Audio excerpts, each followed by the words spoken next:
kadzalika al-miftah li ma'rifah al-ma'an al-kutub wa kadzalika ma'an al-kalimah.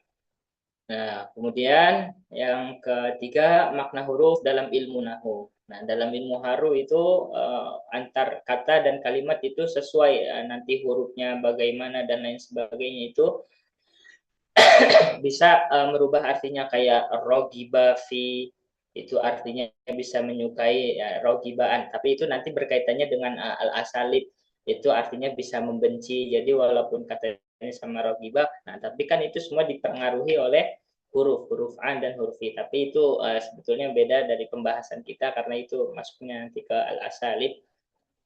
Nah, menurut Mughni al-Labib dalam kutub al-A'rib, huruf adalah kata yang maknanya tidak sempurna kecuali digabungkan dengan kata lain. Al-harfu lam yasluh ma'nahu kamilan ila ma'aghairi. Kemudian huruf dalam nahwu diklasifikasikan menjadi beberapa jenis seperti harfu jar, nasab, huruf jazm yang masing-masing memiliki fungsi gramatikal tertentu. Bahkan dalam kitab Nahwu Al-Wafi dijelaskan juga bahwa setiap huruf memiliki makna spesifik yang dapat mempengaruhi struktur dan arti kalimat. Kemudian kaidah al-i'rab, kan kalau i'rab sebetulnya sama sih taghyir awahir kalim, cuma di sini kita lebih menyebabkan kepada asbab i'rabi, sebab-sebab i'rabnya, kayak misalkan apa namanya, la'alla. Nah, itu kan bisa apa namanya? Kayak laita kan itu talabu malatom afih au mafihi usrun, artinya meminta sesuatu yang tidak mungkin atau yang mungkin tapi sulit untuk kita capai. Makanya dalam Al-Qur'an dalam surat An-Naba ada laitani kuntu turaba, seandainya saya menjadi tanah. Kan nggak mungkin kita menjadi tanah lagi. Maksudnya mungkin nanti ketika sudah meninggal. Laitani, tapi kan di situ posisinya minta sekarang, laitani kuntu turaba, seandainya kita sekarang menjadi tanah. Jadi kan tolabu malatom afi au mafihi usrun, itu maknanya. Kemudian juga la'ala, nanti la'ala ada maknanya litaroji watawaku dan lain sebagainya. Jadi di situ nantilah yang akan kita tekankan di sini. Kemudian sebab-sebab kayak yang tadi sudah kita singgung, misalkan lam harfu syartin dan lain sebagainya. Kemudian yang kelima, integrasi makna huruf dan kaidah i'rab. Integrasi dalam pembelajaran merupakan pendekatan yang menggabungkan beberapa konsep agar siswa memperoleh pemahaman yang utuh. Dan menurut teaching by principle and interest, kurang nih Inggris saya ya, an interactive approach to language pedagogi, pembelajaran yang efektif adalah pembelajaran yang menghubungkan berbagai aspek bahasa secara terpadu. Jadi nanti semantiknya, ininya dan lain sebagainya. Kemudian pemahaman sintaksis. Sintaksis adalah cabang linguistik yang mempelajari susunan kata dalam kalimat. Jadi al-lafzul murakkab mufid bil wad'i. Nah, itulah masuknya nanti ke sintaksis tarkibnya. Jadi nanti juga taghyirul makna, itu sintaksisnya nanti berubah, itu juga bisa merubah makna dan lain sebagainya. Kemudian yang ketujuh, kenapa sih ya di kelas 2 KMI walaupun mereka masih pemula, tapi mereka kalau di KMI, saya sekalian, mereka dari kelas 1 itu 3 bulan pertama sudah digembleng agar mereka bisa berbahasa. Nah, itu 3 bulan pertama dan insya Allah setahun itu mereka sudah ada dasar-dasar bahasa. Dan di kelas 2 itulah nanti di kelas 8 ya, kalau di luar itu dimulai pembelajaran nahwu. Maka disitulah nanti dimulai pendekatan-pendekatan tersebut. Nah, di sini juga kita ngambil dari psikolinguistik. Jadi selain apa namanya psikologi perkembangan pada usia ini juga pembelajar santri itu, siswa di kelas 2 ini butuh yang kontekstual, kemudian yang menarik gitu ya, karena terkadang santri itu apa namanya mengetahui perbedaan makna huruf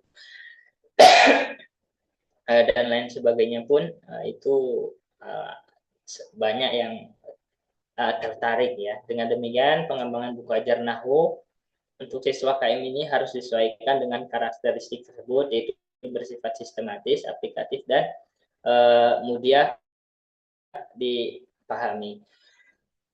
Nah, adapun kajian penelitian yang relevan, nah ini karena Qadarullah kemarin kena musibah, jadi di sini belum kita tambah, jadi masih ada 4 penelitian terdahulu yang relevan dengan R&D di Majali An-Nahwi. Nah, jadi penelitian dahulu dengan tema yang sejalan dan serupa dengan penelitian tema ini dengan menganalisis kajian studi yang sudah ataupun belum diteliti. Nah, kalau pada penelitian sebelumnya, pada bagian ini peneliti akan memaparkan dan menjabarkan. Nah, disinilah beberapa penelitian terdahulu. Pertama, ada penelitian yang dilakukan oleh Ainun Mawaddah. Nah, itu penelitian di tahun 2025 dengan judul pengembangan media pembelajaran Nahwu berbasis Pauton untuk memvisualisasikan teori abstrak. Nah, ini fokusnya untuk penggunaan menggunakan media animasi digital. Nah, untuk mengkonkretkan konsep-konsep nahwu yang rumit. Nah, dan di dalam penelitian beliau, hasil penelitian ini menekan pada peningkatan minat belajar siswa. Jadi setelah menggunakan media Python itu peningkatan minat belajar siswa itu meningkat. Dan perbedaan mendasar dengan penelitian ini, ya, penelitian kita yang tadi disebut integrasi ma'anil ahruf, kemudian juga qawaidul i'rab, nah, tentu pada produknya ya, kalau Mawadah ini mengembangkan media digital berbasis video animasi. Nah, kalau penelitian kita ini berfokus pada pengembangan buku ajar fisik. Ya, karena ada keterbatasan di media atau coding-coding dan lain sebagainya, maka peneliti lebih memilih untuk pengembangan secara buku secara fisik. Kemudian selain itu penelitian Mawadah yang penelitian ini juga bertujuan untuk visualisasi konsep secara umum. Sedangkan penelitian saya atau kami secara spesifik mengintegrasikan makna huruf dengan kaidah i'rab guna mencapai pemahaman sintaksis yang lebih mendalam dan komprehensif. Kemudian kajian selanjutnya itu ada penelitian dari Wafa Rizkia di tahun 2000. Ini ya, ini Yang, dipercepat saja, oh, nah, Ustaz. hanya pendek-pendek saja. Maksudnya apa? Itu ya biar Oh. nanti waktunya cukup. Nah, kemudian selanjutnya ada penelitian oleh Ami Fitriani. Nah, kalau beliau mengembangkan website. Nah, beliau ini di Jamiah Al-Islamiyah Hukumiyah Yogyakarta. Wa aidon takun talibah mutawafiqah. Nah, kemudian yang terakhir ada penelitian Nur Hidayati Al-Murtafiah. Nah, ini yang sudah sedikit agak lama. Beliau menilai efektivitas metode slogan. Jadi yang beliau nilai efektivitas metode slogan dalam memakai kitab kuning. Jadi yang kitab apa namanya? Perbedaan utamanya kalau beliau hanya menganalisis efektivitas, kalau kita menghasilkan produk baru berupa buku ajar. Nah, kemudian selanjutnya metode penelitian. Yang pertama model pengembangannya. Nah, di sini kita menggunakan penelitian R&D dan kemudian peneliti juga memanfaatkan model pengembangan ADI. Apa ini dibaca Inggrisnya? Kita baca ADI. Untuk model penelitian pengembangan buku ajar, adapun tujuan dia dilaksanakan penelitian pengembangan ini antara lain untuk menghasilkan suatu produk sebagai bentuk inovasi guna mengatasi masalah yang diangkat dalam penelitian yang sudah tadi kita jelaskan. Dan konsep AD ini dalam penelitian ini yakni memberi integrasi antara makna huruf dan kaidah huruf untuk mendukung pembelajaran mandiri siswa khususnya dalam mata pelajaran nahwu. Dan penelitian dan kami percaya penelitian model ADI ini dapat memungkinkan untuk menjadi dasar pendekatan penelitian yang efektif serta efisien. Kenapa? Dikarenakan model ini memiliki tahapan-tahapan prosedur yang runtut dari analisis. Nah, ini kan ADI singkatan dari analisis, desain, pengembangan, implementasi hingga evaluasi sehingga dapat disesuaikan dan ditingkatkan berdasarkan respon yang diterima. Kemudian prosedur pengembangannya, nah Ya, itu prosedur langsung aja. Itu sudah biasa. Yang prosedur langsung aja. Langsung datanya apa, kemudian analisisnya bagaimana. Nah, itu pengembangan kita baru sampai di sini proposalnya Ustaz. Dikarenakan dari sebulan ini kami masih terjebak di Medan Ustaz karena qadarullah terkena musibah di Itu kena banjir. Masuk kena banjir. nggak kena banjir Ustaz. Kemarin sebulan ngajar di Malaysia karena visa habis jadi transit di Medan, dan di Medan itu qadarullah ketika dari bandar turun dari bis, nah itu kita naik ojek, nah ternyata ojek itu punya komplotan, di bawah kita di situ semua uang cash dan semua saldo kita diambil semua Ustaz. Jadi ya kita terjebak di sini, bingung juga, sempat ngurus ke polisi tapi emang sudah terstruktur jadi agak sulit Ustaz. Jadi masih terjebak di Medan ini, jadi sulit untuk fokus mengerjakan itu Ustaz. Karena di Malaysia itu nanti kita ini lagi Desember, bulan Desember.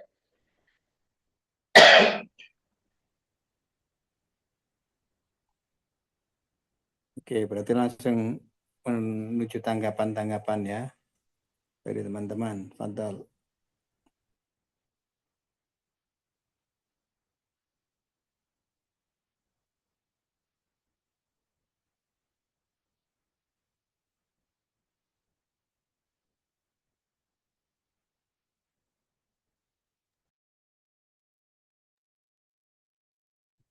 Tafadhalu dulu, ikhwan wa akhwat.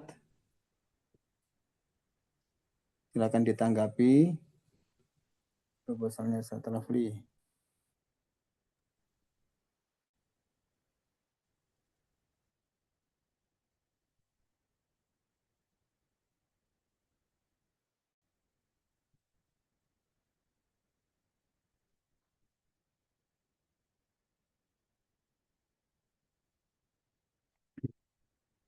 Nanti nama buku ajar nahunya apa nanti, Ustaz?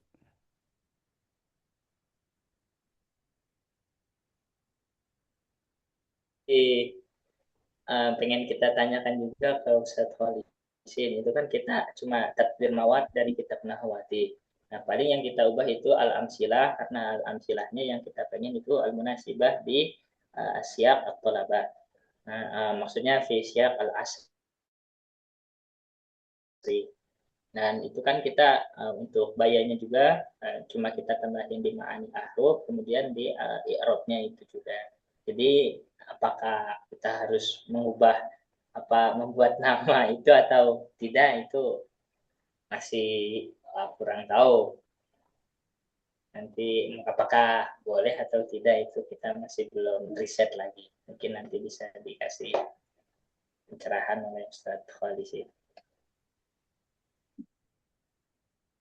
Ustaz Rafli, izin bertanya Ustaz ya. Itu Teman, buku ajar yang terintegrasi dengan makna huruf dan kaidah i'rab.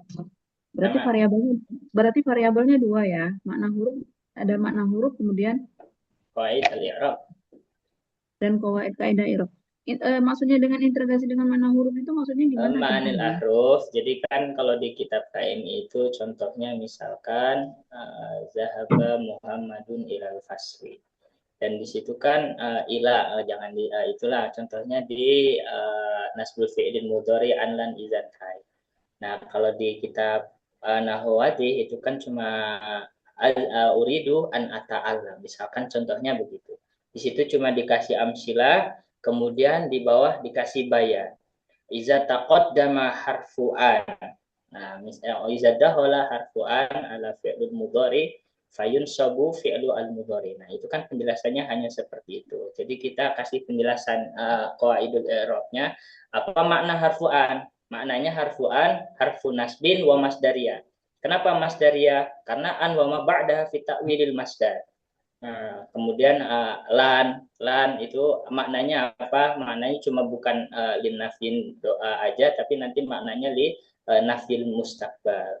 Jadi nanti i'rabnya gimana? Lan harfu nasbin. Nah, itu bukan cuma harfu nasbin doang, harfu nasbin wa nafin wa mustaqbalin. Kemudian berarti tansibul fi'lal mudhari. ini berarti ngambil untuk makna semua huruf ya, semua mengambil semua huruf bentuk huruf, jenis huruf Iya. gitu, bukan tertentu pada huruf-huruf majrur, mansub dan sebagainya kayak gitu. Itu kan tetap terstruktur sesuai babnya. Nah, nanti kan di Nahwadi Juz 2 itu ada bab jarul ismi, ada bab nasbul fi'lil mudhari, ada bab inna wa akhwatuha, ada bab kana wa akhwatuha. Contohnya inna kan harfu nasbin wa taukidin, tansibul isma wa tarfa'u al khabar. Itu kan makna al-ahrufnya. Kemudian nanti dijelaskan misalkan kalau i'rabnya itu inna Muhammadan, apa misalkan inna Muhammadan jamilun, naimun. Nah, nanti Muhammadan mansub, kenapa dia mansub? Mansubnya kenapa? Mansub bi inna. Kalau enggak Muhammadan ismu inna, karena ismu inna wa huwa mansub bi inna wa alamatun nasbi fathah dhahira ala akhirih dan lain sebagainya. Nah, itu kita integrasikan i'rabnya, kemudian juga ma'anil ahrufnya. Karena dari pondok yang sudah kita survei, ma'anil ahrufnya itu jarang yang tahu. Guru-gurunya pun terkadang nggak tahu.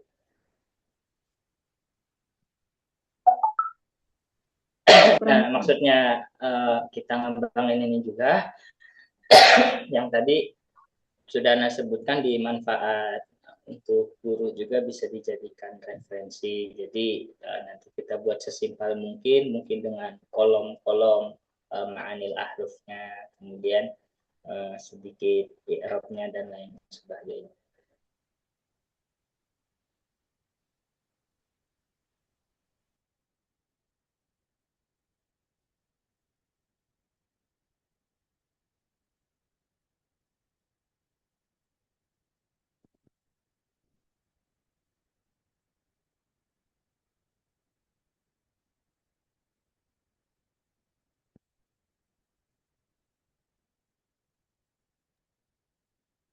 Yang lain silakan kalau masih ada.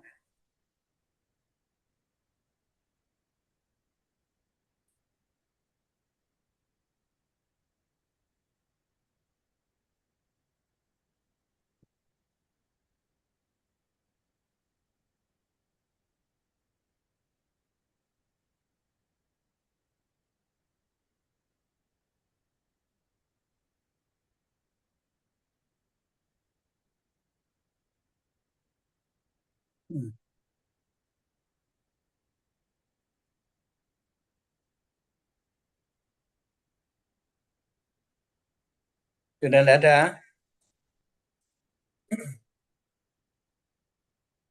Baik, kalau belum ada lagi, ini saya memberikan beberapa komentar pada Ustadz Rafli. Yang pertama terkait dengan tadi di kata-kata batasan masalah yang ada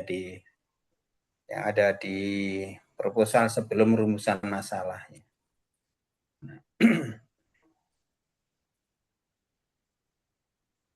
Di awal tadi sebelum rumusan masalah itu ada batasan. Nah ini kata ini tidak lazim ya digunakan.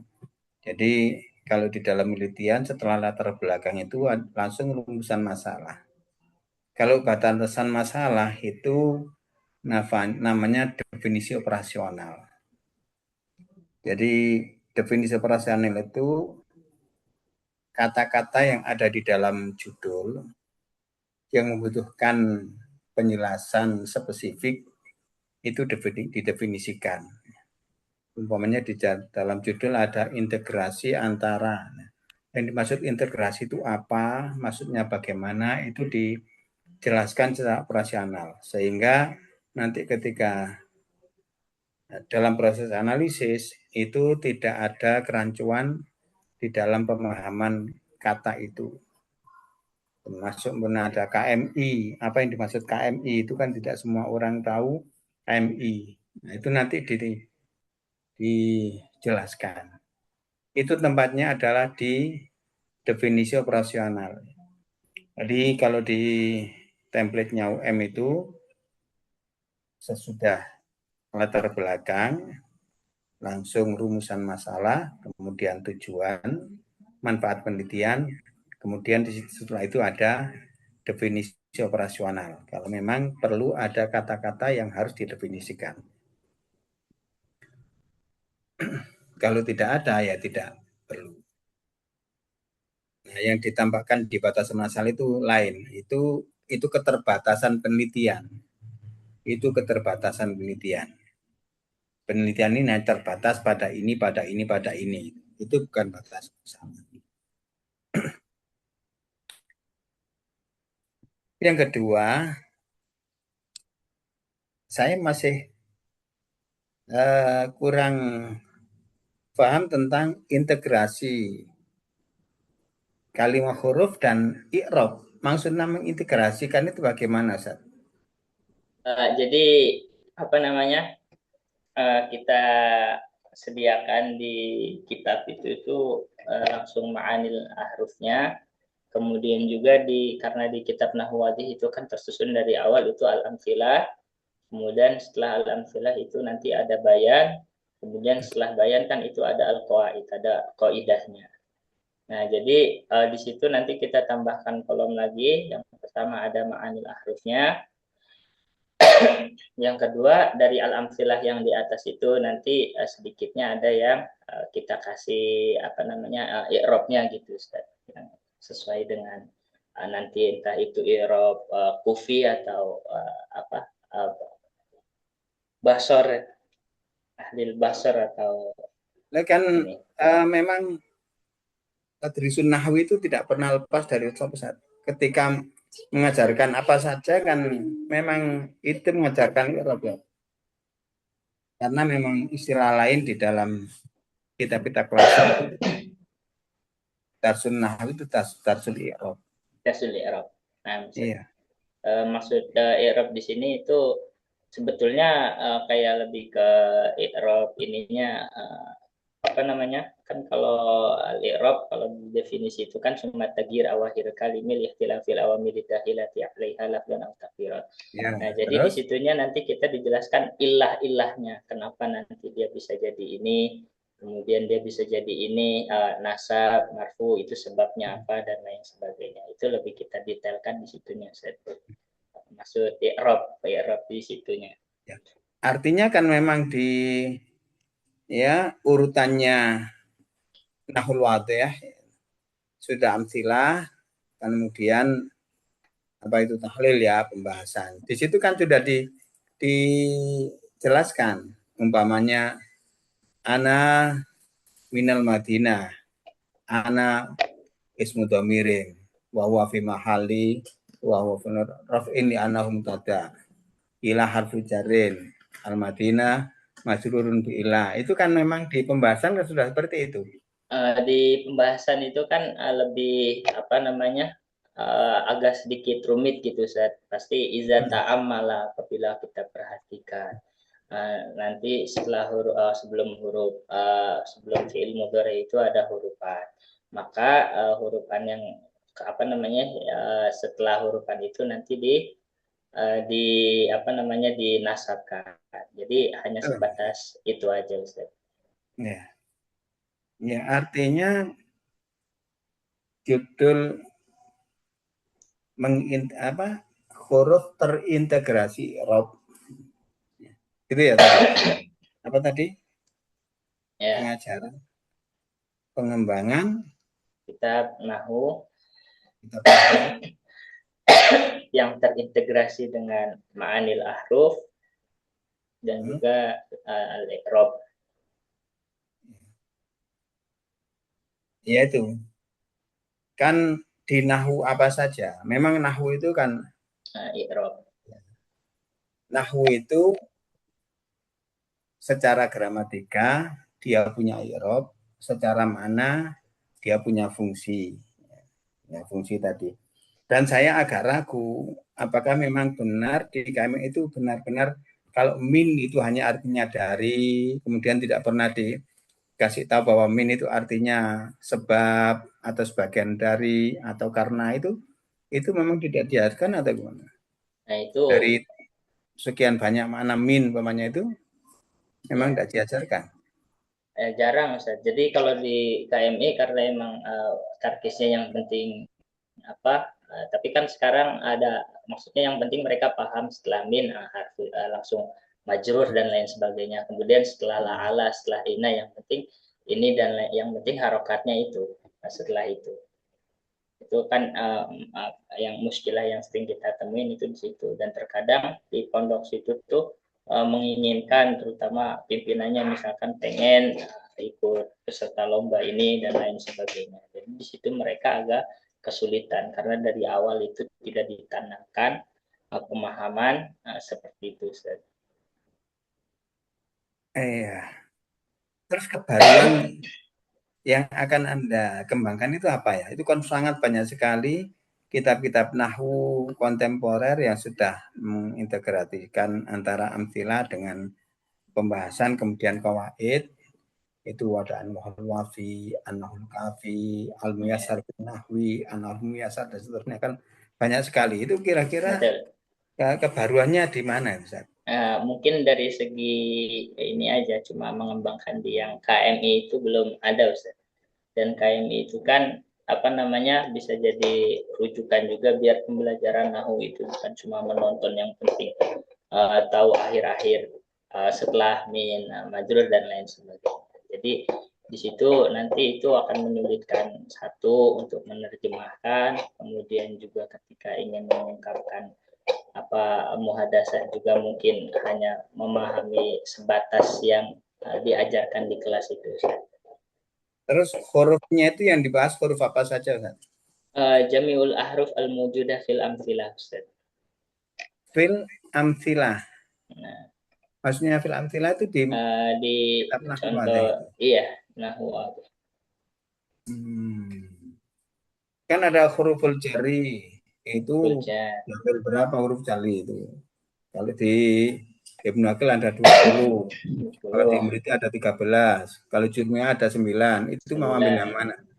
Nah, itu kita ambil yang di Qaidah yang di KMI itu, di KMI itu 9 juga kalau nggak salah. Nah, lupa kita. Ya, 9. Jadi menyesuaikan yang di kitab KMI itu, Ustaz. 9, kan kemudian huruf jar, umpamanya min ada 8 makna, fi ada sekian makna, itu dijelaskan semuanya nanti. Nah, Ustaz. Kemudian kalimat huruf itu kalau kita paling ya, gampang ya, setelah huruf jar ada huruf nasab.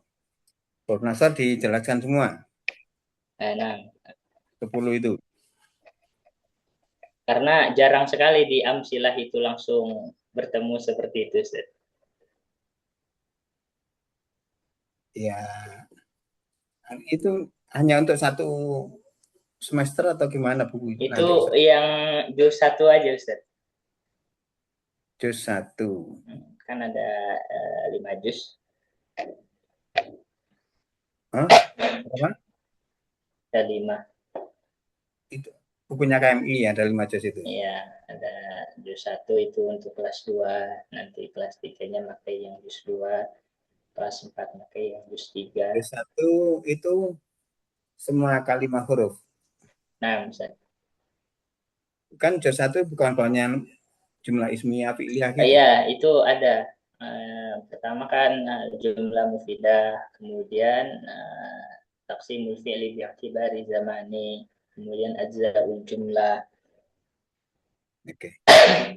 Nanti komunikasi selanjutnya dengan pembimbing ya.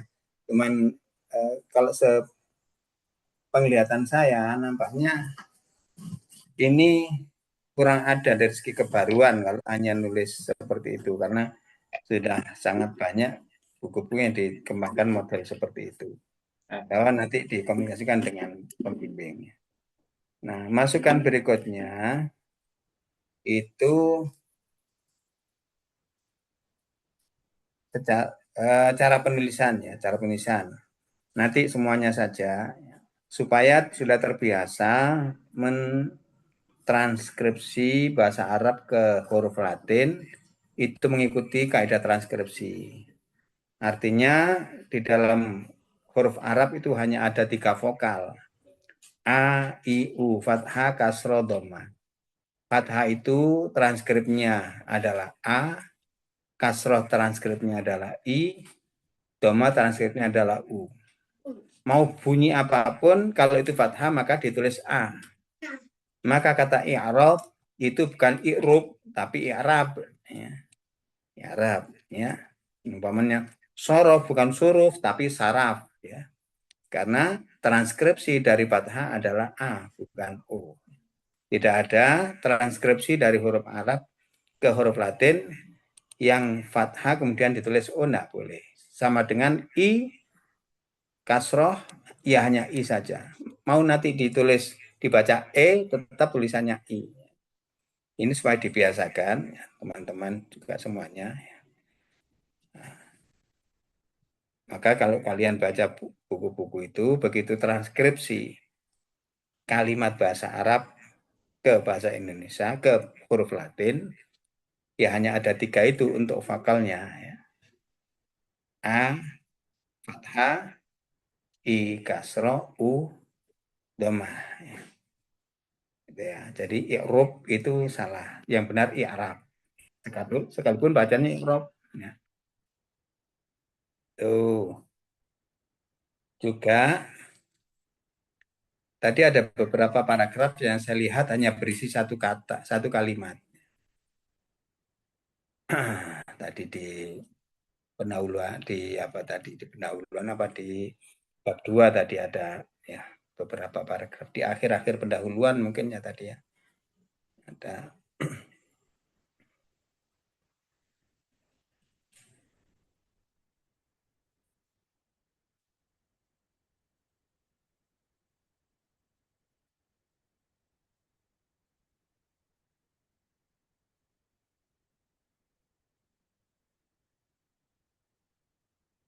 benar.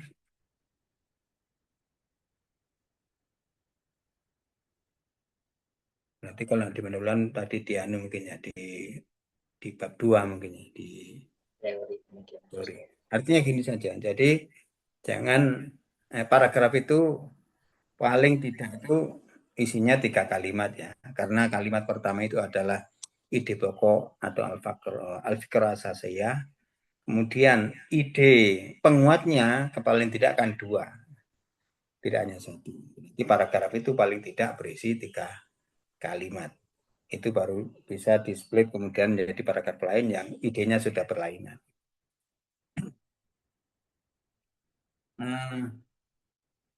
Kemudian ya,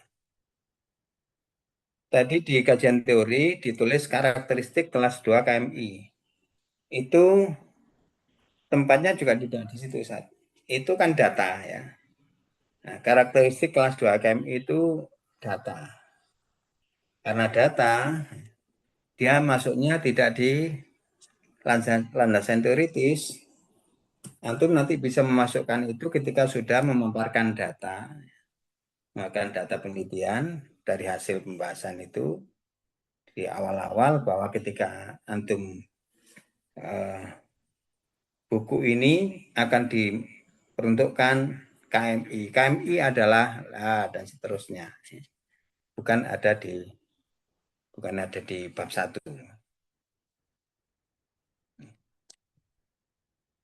Saya kira itu masukan dari saya.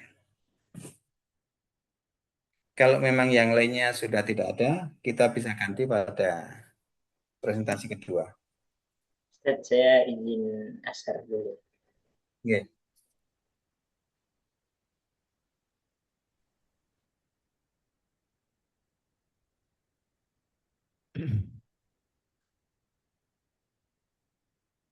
Emang gilirannya Mas Umami, yang lain sudah dapat semua?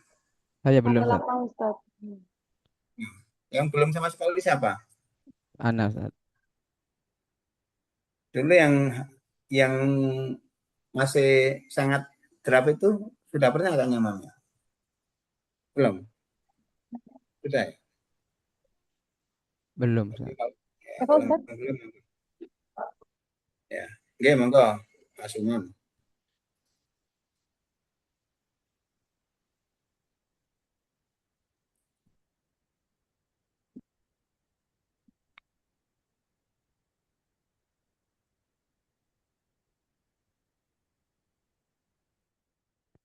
Bismillahirrahmanirrahim. Assalamualaikum warahmatullahi wabarakatuh.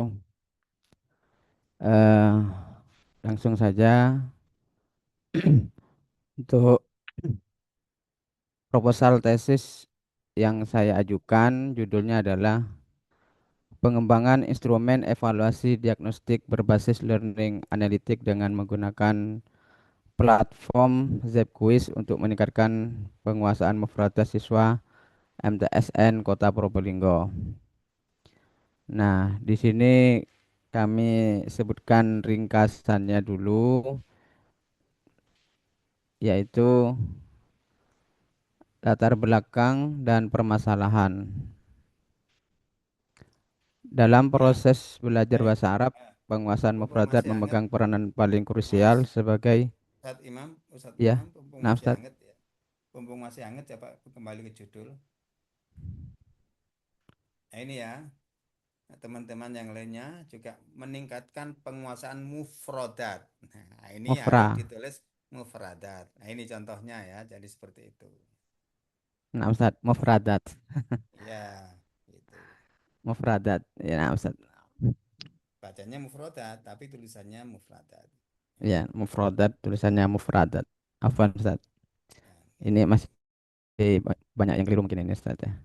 Ya. Bisa dilanjut Ustaz. Fadol, fadol. Latar belakang dan permasalahan. Dalam proses belajar bahasa Arab, penguasaan mufradat memegang peranan paling krusial sebagai pondasi dasar. Namun praktek evaluasi kosakata di jenjang MTSN, ada kurang kurang N-nya ini, saat ini cenderung masih bersifat sumatif karena fokus utamanya hanya terbatas pada perolehan nilai akhir saja. Karena ini menciptakan kendala bagi guru dalam mendiagnosis titik lemah siswa secara mendalam dan menyebabkan intervensi dan strategi pembelajaran lanjutan menjadi kurang efektif. Kemudian state of the art-nya adalah meskipun penggunaan platform digital seperti Zepquiz kini semakin marak, pemanfaatannya sejauh ini masih tergolong satu dimensi. Pemanfaatan gamifikasi umumnya baru menyasar aspek motivasi, padahal sistem ini sangat potensial bila difungsikan secara mendalam sebagai alat evaluasi diagnostik. Kemudian kebaruan yang saya tawarkan adalah penelitian ini menjembatani celah antara pengembangan instrumen diagnostik dengan pemanfaatan learning analitik di era digital. Kebaruan penelitian ini terletak pada upaya menggeser fokus evaluasi tidak lagi terpaku pada perolehan skor akhir, melainkan mendalami analisis pola kesalahan. Selain itu, integrasi fitur learning analytic memungkinkan guru menelusuri alur pemikiran siswa dan mengidentifikasi kesulitan leksikal secara rinci demi upaya remedial yang lebih tepat sasaran. Pendekatan semacam ini masih jarang disentuh dalam riset pengajaran bahasa Arab sebelumnya. Kemudian urgensinya adalah merespon kebutuhan ini, penelitian ini bertujuan untuk menganalisis, mengembangkan dan menguji instrumen evaluasi diagnostik mufradat. Ini mufradat ya Ustaz ya.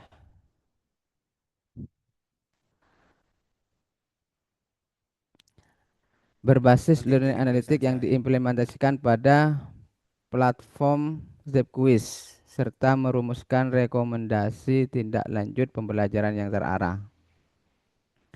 Kemudian fokusnya adalah penelitian ini diharapkan mampu mengisi kekosongan metodologis dalam mendeteksi kesulitan kosakata siswa secara lebih presisi pada siswa kelas 8 MTSN Kota Probolinggo. Kemudian kami menyinggung metode sedikit, yaitu penelitian ini menggunakan Research and Development R&D dengan tahapan box and goal, meliputi identifikasi masalah, pengumpulan data, desain produk, validasi, revisi, dan uji coba produk dengan harapan dapat memberikan kontribusi signifikan bagi pengembangan asesmen bahasa Arab yang modern, berbasis data, dan relevan dengan pendidikan abad ke-21. Ini adalah ringkasannya. Kemudian pendahuluannya, latar belakang sudah saya singgung di atas. Langsung kemudian masuk ke tinjauan pustaka, yaitu pentingnya kosakata bahasa Arab dalam pembelajaran. Kemudian bab yang kedua adalah penguasaan kosakata dan tantangannya dalam perspektif penguasaan bahasa kedua. Baik, langsung saya kasih masukan ya. Iya, Ustaz. Semuanya saja, bukan Ustadz Umam saja. Biasakan ketika membuat setelah bab itu kalian akan memaparkan banyak poin-poin. Biasakan memberikan paragraf pendahuluan di awal, di awal setelah bab. Nah, di Oh, sini ini yang ini di situ saja. ada paragraf pendahuluan. Jadi bab ini akan membahas tentang hal-hal yang berkaitan dengan landasan teoritis dari penelitian ini yang relevan, yang meliputi A dalam kurung, B dalam kurung, C dalam kurung, itu di dalam satu paragraf. Sehingga Nah, A, B, Ustaz. C, D, E itu sudah bisa dibaca oleh pembaca.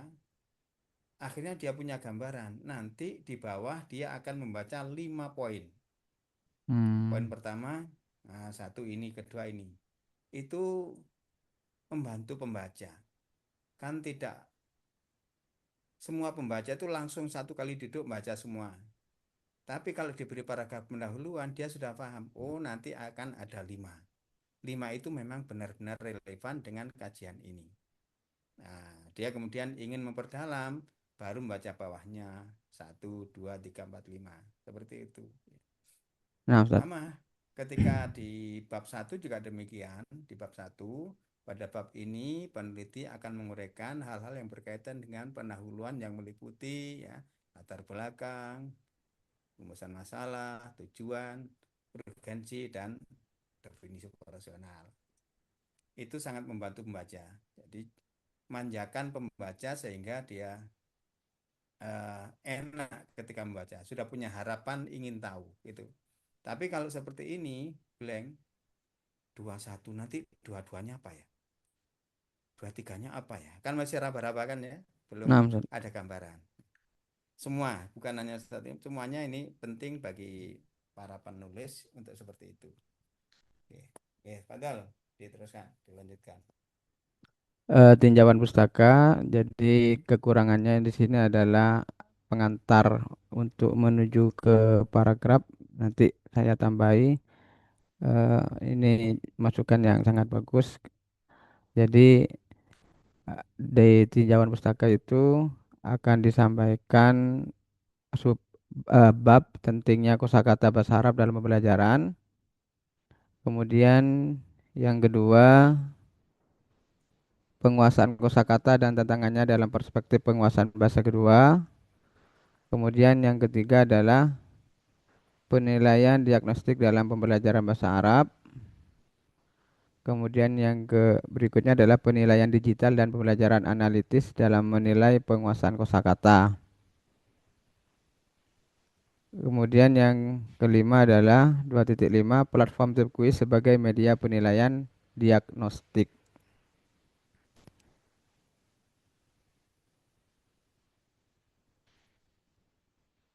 Kemudian kami menyediakan visualisasi roadmap penelitian saya. Jadi mulai dari 2023 itu ada penelitian yang sejenis tapi variabelnya berbeda. Cuman dari tahun ke tahun roadmap penelitian mungkin nanti sekarang kan tahun 2026. Jadi di tahun 2006 saya menganalisis di bagian diagnostik. Kemudian nanti mungkin di tahun 2027 peneliti selanjutnya untuk mengembangkan produksi prediksi berbasis AI. Mungkin nanti akan ada penelitian yang melanjutkan penelitian saya yang berkaitan dengan AI tadi. Ini mana dah? Ini kena enter saat.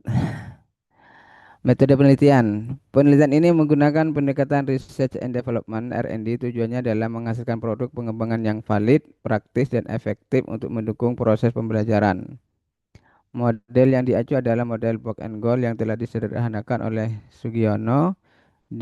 Dipilih karena alur pengembangannya yang sistematis, bertahap, dan komprehensif, mulai dari analisis kebutuhan hingga uji coba lapangan.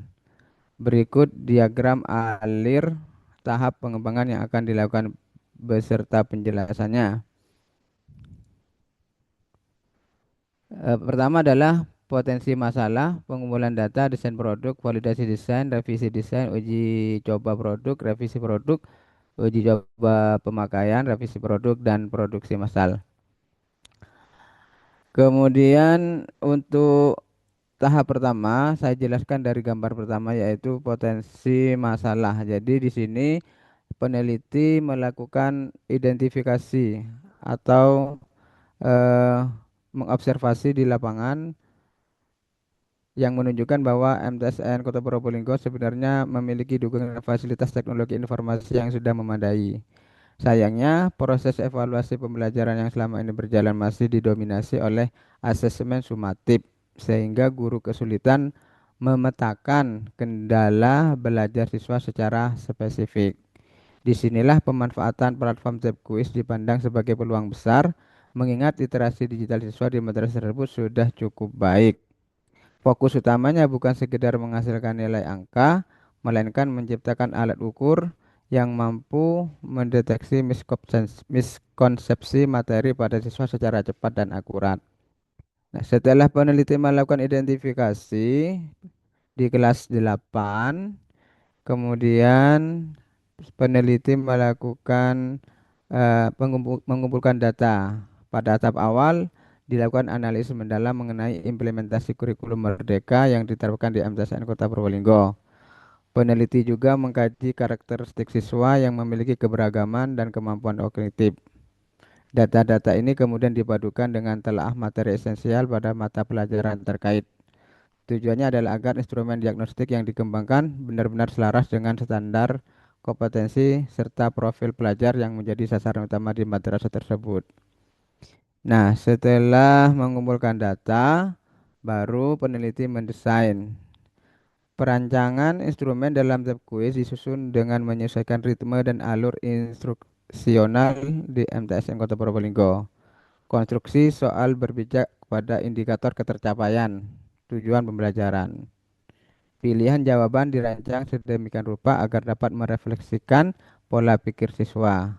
Selain itu, fitur umpan balik dibuat lebih substantif menggunakan gaya bahasa yang sesuai dengan perkembangan remaja usia MTS. Kemudian setelah mendesain produk, baru peneliti melakukan validasi desain. Ini yang melakukan adalah mungkin pakar ya. Guna menjamin kelayakan produk sebelum digunakan, dilakukan proses validasi yang melibatkan para pakar di bidangnya. Nanti saya minta dari dosen pembimbing untuk menilai validasi desain tersebut, apakah ini layak apa tidak. Tentunya dengan instrumen-instrumen tertentu yang akan saya susun.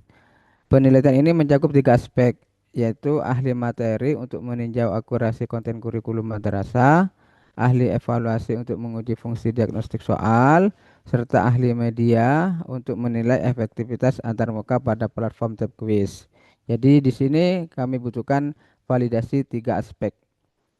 Masukan dari para ahli ini menjadi pijakan krusial untuk memastikan bahwa instrumen tersebut memenuhi standar akademik maupun teknis sebelum diimplementasikan di kelas. Kemudian setelah itu kami melakukan revisi desain. Jadi berdasarkan catatan dan saran dari para validator, peneliti melakukan serangkaian penyempurnaan pada desain awal. Revisi ini mencakup penyesuaian terminologi pada butir soal agar lebih mudah dicerna oleh siswa tanpa harus mengurangi bobot kognitifnya. Di samping itu, aspek teknis pada fitur navigasi ZQuiz diperhalus berdasarkan rekomendasi ahli media untuk meminimalisir potensi kendala operasional, baik saat siswa menggunakan komputer laboratorium maupun perangkat pribadi masing-masing. Setelah disempurnakan atas usulan dari validator, baru peneliti melakukan uji coba produk terbatas. Instrumen yang telah direvisi kemudian diuji cobakan pada skala terbatas satu kelas sampel di MTSN Kota Probolinggo. Langkah ini diambil untuk menggali data empiris mengenai validitas dan reliabilitas instrumen dalam situasi pembelajaran yang sebenarnya. Selain mengukur parameter statistik seperti tingkat kesukaran soal, peneliti juga mengevaluasi aspek kepraktisannya, terutama untuk melihat sejauh mana siswa dan guru mampu mengoperasikan platform ini secara efektif di tengah durasi jam pelajaran yang tersedia. Nah, setelah uji coba produk, baru peneliti melakukan revisi produk pertama.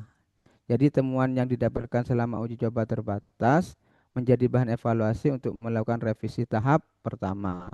Peneliti memperbaiki butir-butir soal yang sekiranya masih memicu ambiguitas bagi siswa. Selain itu, optimasi teknis dilakukan pada beberapa elemen interaktif dalam ZQuiz agar performanya tetap stabil saat diakses secara bersamaan menggunakan jaringan internet madrasah. Hasil akhirnya adalah sebuah instrumen diagnostik yang matang secara empiris dan siap digunakan untuk mendukung peningkatan mutu pembelajaran di MTSN Kota Probolinggo.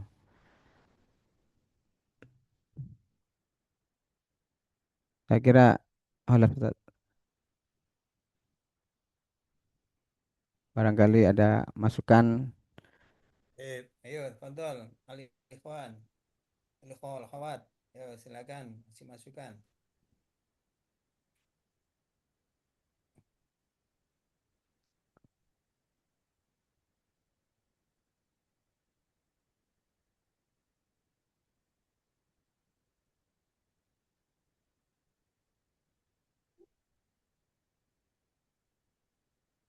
Halo, halo. Halo, halo.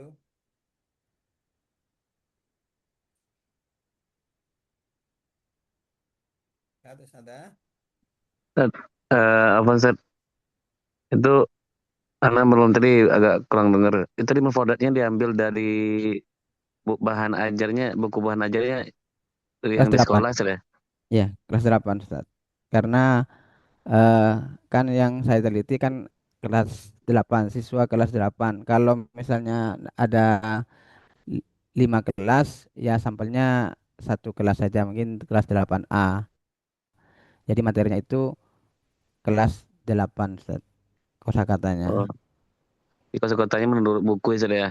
Iya, saya ambil di semester 2 karena eh, kelas 8 semester 2 sudah belajar sudah belajar mufradat di kelas 7 dan di kelas 8 semester gasal ya.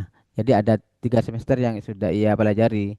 Jadi dari kosakata itu saya bikin instrumen, kemudian saya mendiagnostik melalui bantuan learning analytic karena di Zepkus itu kan ada fitur fitur analisis. Misalnya nomor satu yang salah nomor satu tuh kebanyakan nomor dua, misalnya soal nomor dua tuh sulit. Biasanya kalau paling sulit biasanya banyak yang salah. Dan itu yang saya eh, diagnostik sehingga nanti penguasaan mufradat itu nanti bisa maksimal, Ustaz. Berarti nanti ada kayak instrumen evaluasi juga Ustaz berarti ya? Iya, Lain Ustaz, kayak pembenaran kayak misalnya contoh dia salah nanti ada benar apa tuh feedback langsung pembenaran instan itu ada nggak Ustaz? ada. Jadi setelah dia mengerjakan 20 soal, kemudian dia langsung kirim kan, klik OK, kemudian kirim. Nah, setelah itu siswa langsung melihat secara real time kesalahan dia di nomor berapa. Jadi nanti tugas peneliti itu mengklasifikasi. Ternyata yang banyak salah itu misalnya ternyata ada di soal nomor 8. Kenapa kok banyak yang salah di nomor 8? Oh, ternyata tingkat kesulitannya pada kawaid, jumlah ismiyah yang harus serasi dengan mudzakkar muannasnya misalnya. Jadi itu tujuan peneliti adalah mendiagnostik kosakata mufradat siswa.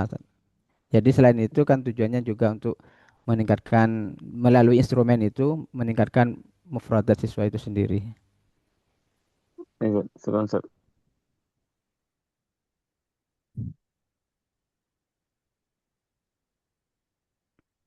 Barangkali Apa? yang lain mungkin banyak kekurangan ini Ustaz, mungkin bisa eh, ditanggapi karena mungkin kalau pakai box and goal ini kayaknya penelitiannya agak lama ini Ustaz.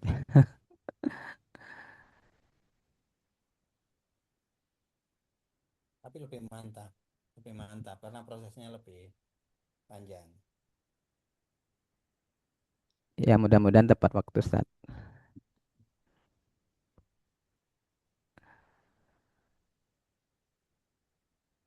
Ayo, monggo komentar yang lainnya.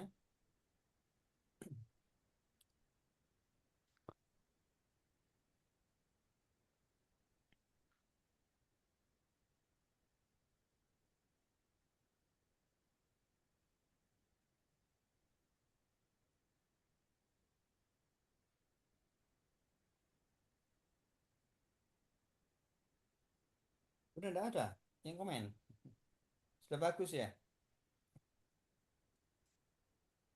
Oke. Baik, kalau memang tidak ada, ya. Yang pertama saya ingin tanyakan nanti yang dikembangkan itu eh, instrumen evaluasinya tadi untuk satu kelas, satu semester, satu pertemuan atau gimana? Nah, Itu yang saya kembangkan satu kelas. Sampelnya satu kelas Ustaz. kelas berapa itu? Kelas 8. Kalau ada 5 kelas, saya ambil satu kelas saja Ustaz. Enggak, maksudnya nanti kan instrumen evaluasi kan ini ya. Iya. Alangkah baiknya kalau instrumen evaluasi biar nanti itu bisa digunakan oleh ustadz sendiri dan orang banyak. Kenapa Ustaz? Biar bisa digunakan oleh orang banyak. Andainya ustadz mengembangkan sudah instrumen evaluasi kelas satu full. Jadi ya masalah uji cobanya nggak apa-apa, uji cobanya di satu kelas satu semester nggak apa-apa. Tapi yang Anda bikin itu instrumen untuk kelas satu full gitu. Artinya itu nanti akan berguna untuk siapa Hmm. saja. Bisa dimanfaatkan oleh orang banyak. Kalau antum hanya mengembangkan tadi berapa yang mau diajukan rencananya tadi Kelas 8 Ustaz. berapa pertemuan untuk semua kelas apa? Ya, rencana gini Ustaz. Kelas 8 itu kan ada 5 kelas. Mm-mm. Nah, kan di situ kan ada uji coba terbatas. Nah, Iya. menurut yang saya baca, menurut saya yang saya baca terbatas itu kalau saya ambil satu kelas sampelnya, mungkin saya untuk uji coba terbatas Ustaz, hanya mengambil 5 atau 6 orang dulu di kelas itu sebelum saya me, apa namanya mengeneralisasi ke kelas teman-teman yang lainnya. Itu Se- iya, itu subjeknya. Maksud saya Iya, barangnya, instrumennya itu apa? Katakan dalam satu semester itu kan ada berapa topik? dalam satu Empat ya, semester berapa? itu ada tiga Berapa topik? topik Ustaz. Tiga ya, bukan empat ya? Ada tiga. Sekarang sudah disederhanakan kurikulum Merdeka Ustaz. Ada tiga topik ya. Berarti satu tahun ada 6 topik. Ya. Itu yang akan Ustadz kembangkan itu instrumen evaluasinya itu untuk berapa topik?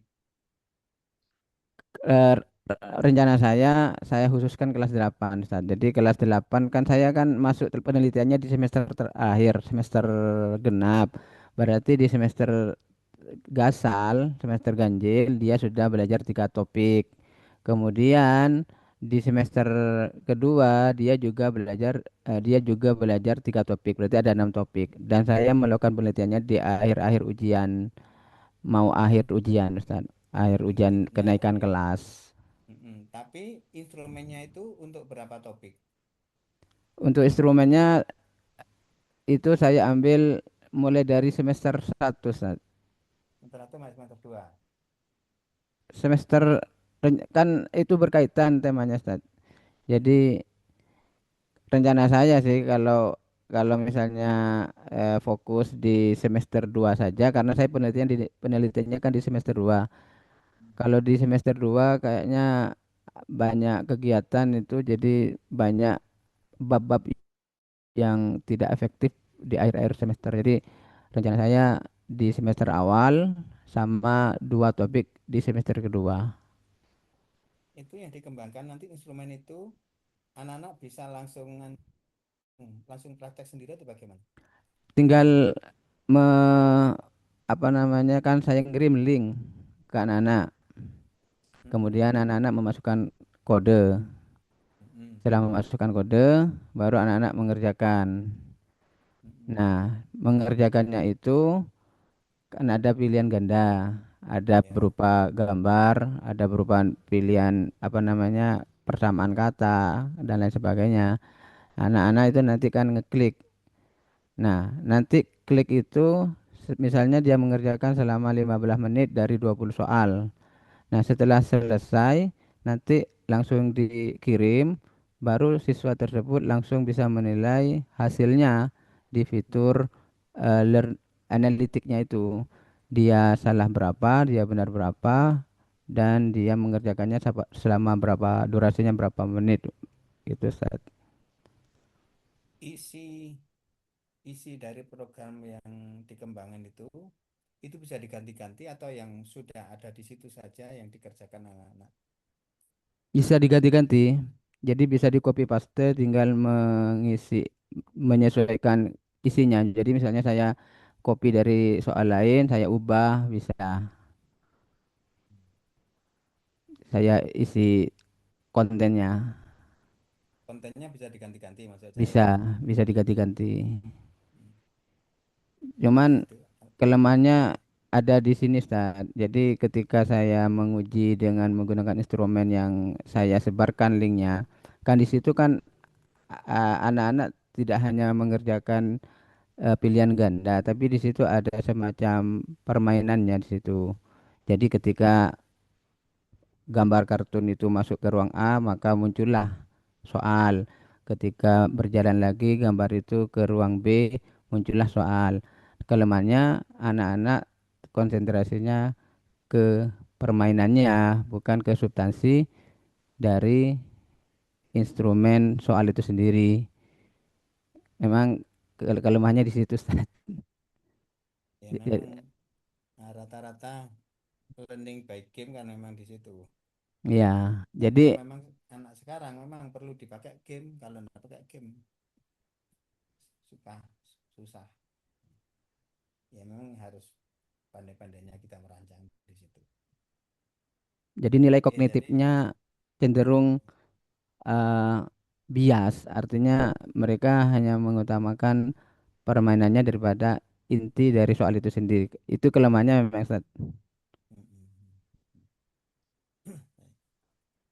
saya kira urutannya sudah lumayan bagus, tinggal memperdalam saja nanti isi-isinya dan eh, apa itu tadi kalau kalau ini game ini bisa untuk memuat artinya satu kelas semuanya dari awal semester sampai akhir semester itu bisa dimuat di situ itu lebih baik biar bisa dimanfaatkan oleh orang banyak. Ya, Ya, mungkin minta masukan, Ustaz. Yang saya kembangkan kan instrumen soal, jadi bukan perangkat dari fitur itu sendiri. berarti soalnya Iya, yang dikembangkan. jadi hanya saja soal itu berada di dalam Mas, fitur kuis itu. hmm. kuisnya itu kan sudah kan template kan, jadi kuis itu Iya, bisa dimanfaatkan untuk apa saja. iya. Yang dikembangkan isinya. Iya, untuk lebih detailnya nanti bisa dikomunikasikan dengan pembimbing. Sudah dapat pembimbingnya?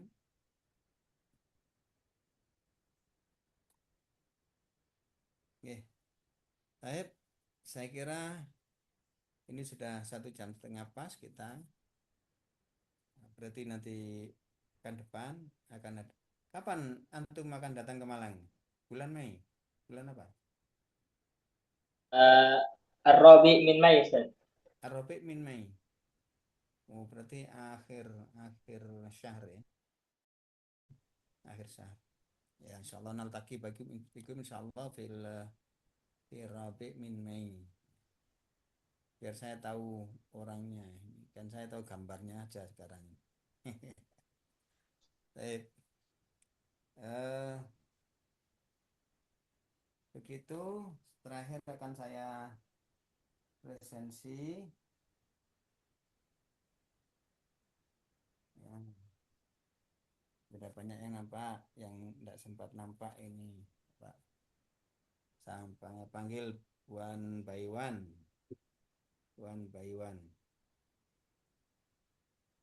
Sada Ainun Fatina ada ya. Ustaz Ainun dari mana, lupa saja yang Iya, dari Solo, Ustaz. Solo. Ustaz Anindita tadi kelihatan ada. Ustaz Asa mana Ustaz Asa? Maujud? Asa.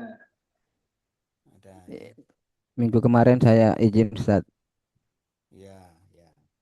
Sada Ayu. Hadirah Ustadz. Dewi. Hadir Ustaz. Ustazah Vina. Hadirah Ustadz. Ustazah Lucy. Maujud Anifan. Masih ada nggak Lucy? Oh, maujud ya. Ustazah Miftah. Hadirah Ustadz. Nah, hadirah. Naam. Ustazah Milda. Tadi ada. Sinyalnya nggak bagus. Ustaz Umar Maujud. Ustaz Lutfi Mutawalli. Hadir Ustaz. Ustaz Nailur Rahman Maujud. Ustaz Rafli Maujud. Ustaz Najmul Iman Wujud. ya.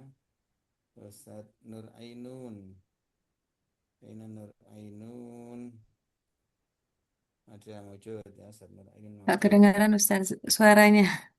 Suara saya nggak kedengaran? Nggak kedengaran Ustaz. Kecil. Ana hadir Ustaz. Oh. Nur Ainun hadir Ustaz. Hadir Hadirah. ya.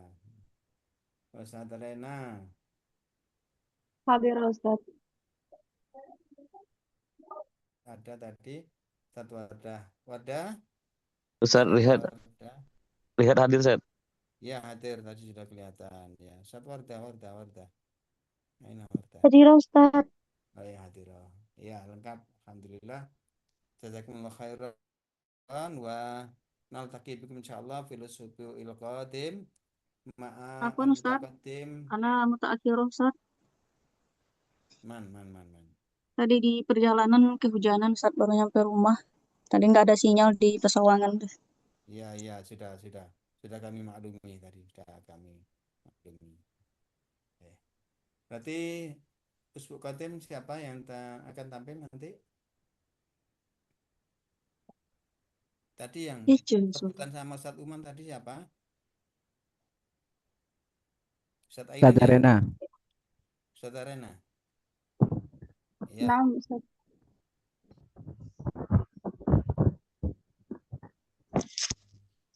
Satrihat.